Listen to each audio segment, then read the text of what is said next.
And next up, we have our next speaker, Juliana Taimoorazy. Juliana is a two-time Nobel Peace Prize nominee, human rights advocate, and author.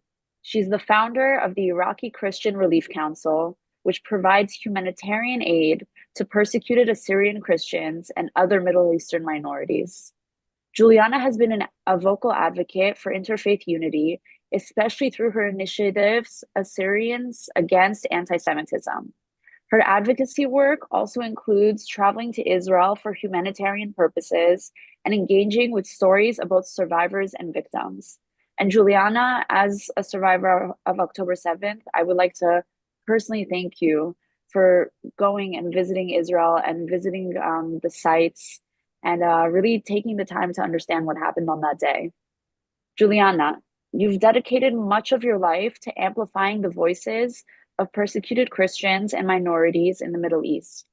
How do you see religious freedom being affected by the political situation in Iran, especially for Assyrian Christians? Mhm.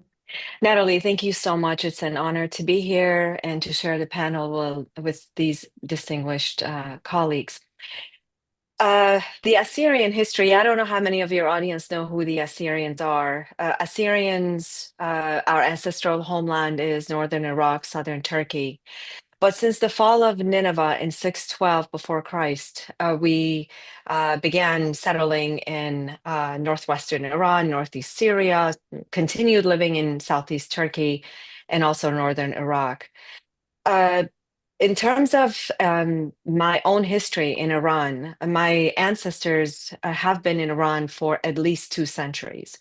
And my parents were born in Russia because during the Armenian, Assyrian, Greek genocide by the Ottomans and the Kurds, my grandparents fled to Russia. And that's why my parents were born in Russia, in Soviet Union, I should say. But then in 1937, the women and the mothers were sent back to Iran because of their former citizenship. And this is why I was born in Iran.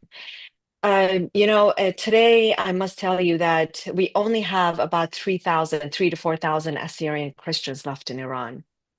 Um, when I was there in the 1980s, we had at least 40 to 50,000. And this massive drop is because of religious persecution, religious harassment. In my own case, for example, I was told that I would burn in hell at school because of my Christian name. When my Jewish friend and I would walk down the street, my neighbors that we lived close to and we had relationships with for so many years, they started spitting on the ground because we were Christian, because we were Jewish. But this was nothing new. I must tell you that when my mother came with my grandmother to Iran in 1938 during Ramadan, they would the neighbors, Muslim neighbors, would squash um, tomatoes and they would pour them in front of Christian homes. And they would say, if you dare to come out of your home during Ramadan, your skulls will be squished like this. So this was way before 1979, right?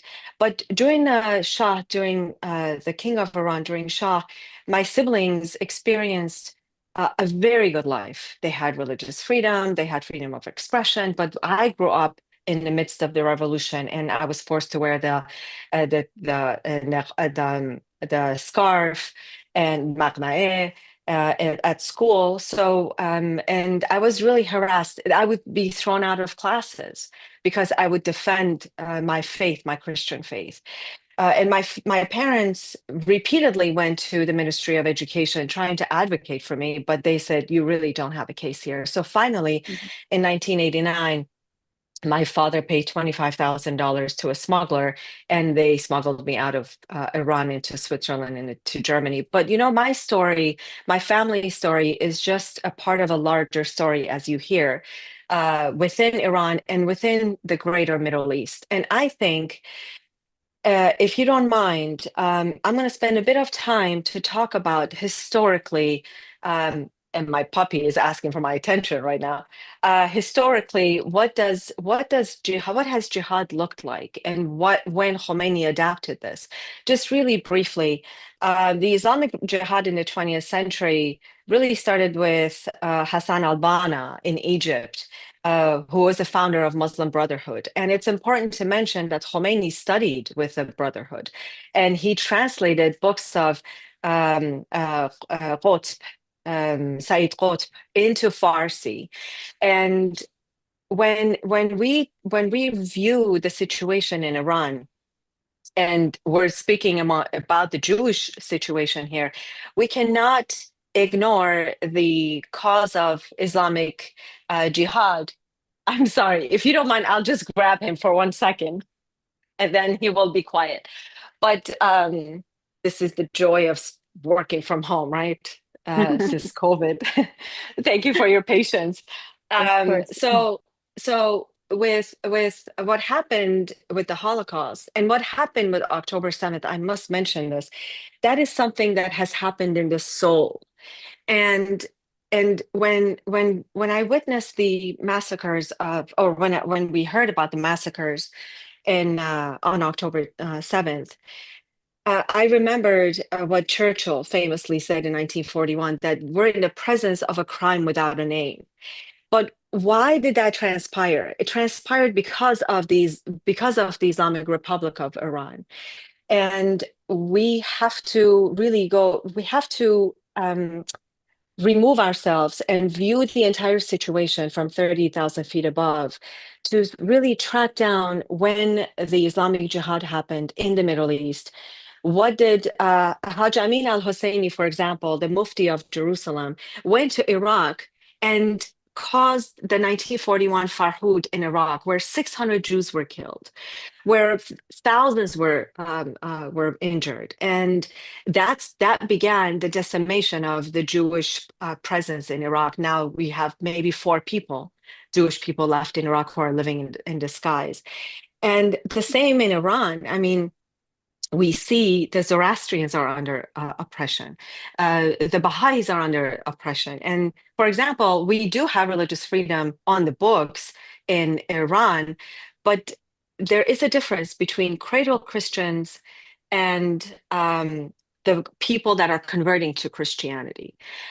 We, as cradle Christians, meaning we are born into the faith, we're baptized as infants, we are left alone, treated as second-class citizens. Honestly, we're not treated well. Uh, but we're able to go attend our churches, but our churches are absolutely monitored. Every message that comes from the church, from the pulpit, is monitored. But the ones that convert to Christianity, they are arrested. The pastors who convert them, they're arrested, imprisoned. So this is not only a religious freedom issue, this is a human rights issue. But in order for us to really advocate in an educated way, we have to look at the history of where it all began in order for us to really take the right steps in combating this evil that is spreading across the world. I think Islamic Republic of Iran has been very successful in exporting their revolution, like Khomeini had vowed in 1979, to four corners of the world.